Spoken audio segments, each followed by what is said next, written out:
Kings Island next coaster will be so insane that it may even become the best coaster in the entire world once it opens. Kings Island is getting ready to open their craziest coaster yet, and it's gonna be a lot better than you realize.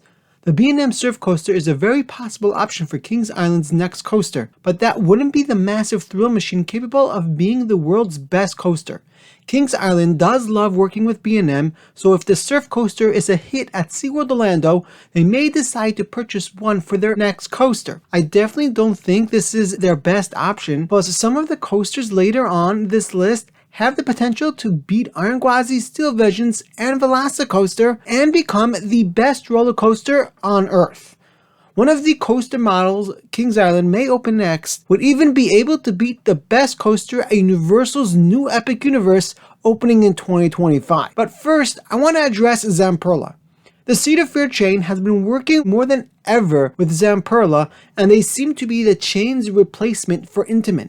Zamperla is currently able to refurbish Intamin coasters and add their own trains on top of the fresh coaster track. So maybe Zamperla would be able to build a launch coaster as good as the Intamin Blitz model. If they can, then Cedar Fair is in for a real treat, and they'd finally be able to purchase another Intamin Blitz without actually working with Intamin. A Zamperla Blitz coaster would definitely be interesting to see at Kings Island, but I wouldn't rule out the chain working with Intamin themselves. That being said, I don't think Zamperla or Intamin will be building Kings Island's next coaster. I'm just putting the thought out there. The best coaster in the world is currently Iron Gwazi or Steel Visions according to many people, and both are built by RMC. Why wouldn't Kings Island want to work with RMC to build a world-class top-tier machine? Now, I know Cedar Fair and RMC may not be on the best of terms, but I honestly don't know how much longer Cedar Fair can go without working on RMC again. RMC has been building high-quality machines for long enough that Hershey Park was willing to take a shot with them.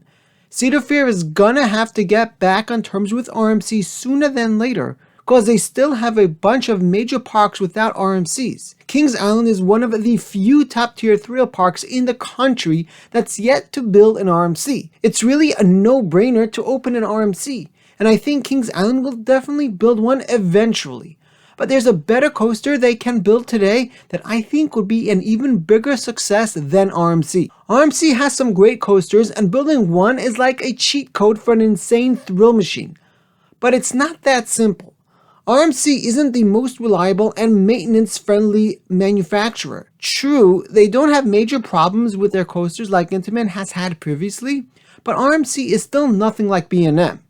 I'm pretty sure RMC is only now offering 3 train operations on their hybrid models for their first time ever on Wildcats Revenge. 3 train operations is a major deal for a park that brings in crowds like Kings Island.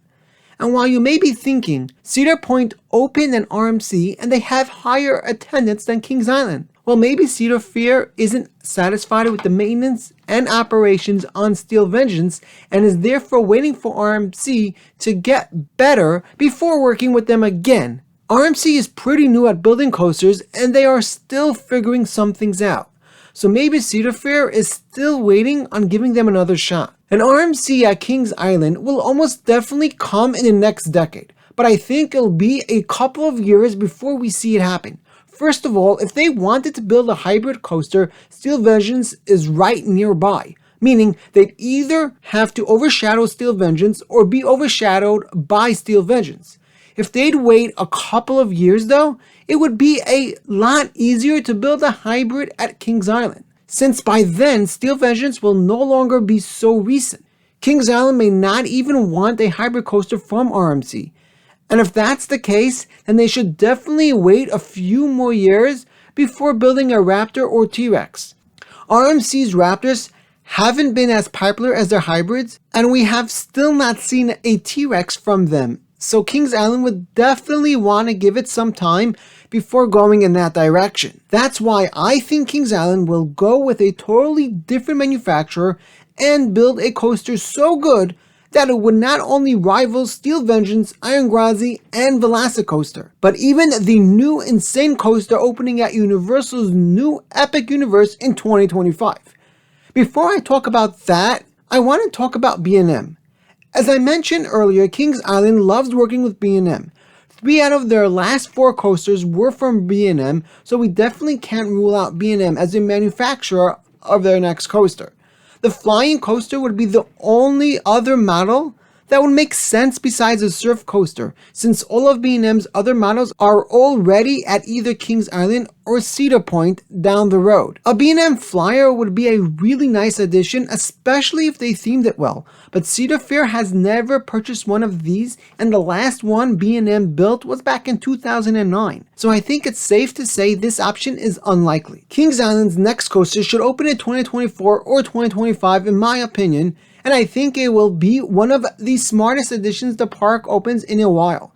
Kings Island is lacking in one major area when it comes to thrilling coasters. They do have an invert model, but they don't offer any vertical lift coasters, wing coasters, spinning coasters, dive coasters, flying coasters, or even 4D coasters. That's why I think Kings Island will be looking to fill this gap when opening their next coaster, and I think they will do it in an absolutely genius way. Cedar Fair loves Kings Island and has shown they have no problem pouring a ton of money into new additions to the park. That's why I think Kings Island will open a massive Mack Extreme Spinner. Cedar Fair worked with Mack Rides in 2019 for Copperhead Strike at Carowinds, and the coaster was a massive success. Mack Rides has proven to be a great, reliable manufacturer, and I think they will be working on a lot more projects in the future with Cedar Fair. Their Extreme Spinner model has been such a hit, with some riders even calling them the best coaster in the world. A Mack Spinner would definitely be a unique addition for Kings Island and would be one of the best coasters to ever open in history. This coaster just makes so much sense for Kings Island. A Mack Extreme Spinner could easily become the best coaster on Earth. With some decent theming, it could offer one of the greatest coaster experiences on the planet. I think Kings Island will be foolish not to seriously consider this as their next coaster, and the only way I see them going with a different coaster model is if Cedar Point is getting the Mack Extreme Spinner instead. Universal's Epic Universe is supposed to be opening in 2025, and the best coaster at the park will be a Mack Rides Dueling Multi-Launch Coaster. Not much is known about this coaster, but many have already been predicting that it may become the world's best coaster once it opens. I think an Extreme Spinner built by Mack Rides at Kings Island will definitely become one of the best coasters in the world, and I think if done correctly, it could easily beat the Mack coaster at Universal as well as Steel Vengeance, Iron Gwazi, and Velocicoaster. Would it really be that crazy for an Extreme Spinner to become the best coaster in the world? But Kings Island's next coaster may not become the best coaster in the world once it opens, because Carowinds is also due for a coaster pretty soon, and I think their next coaster will be better than Fury. Click here to watch my video on Carowinds.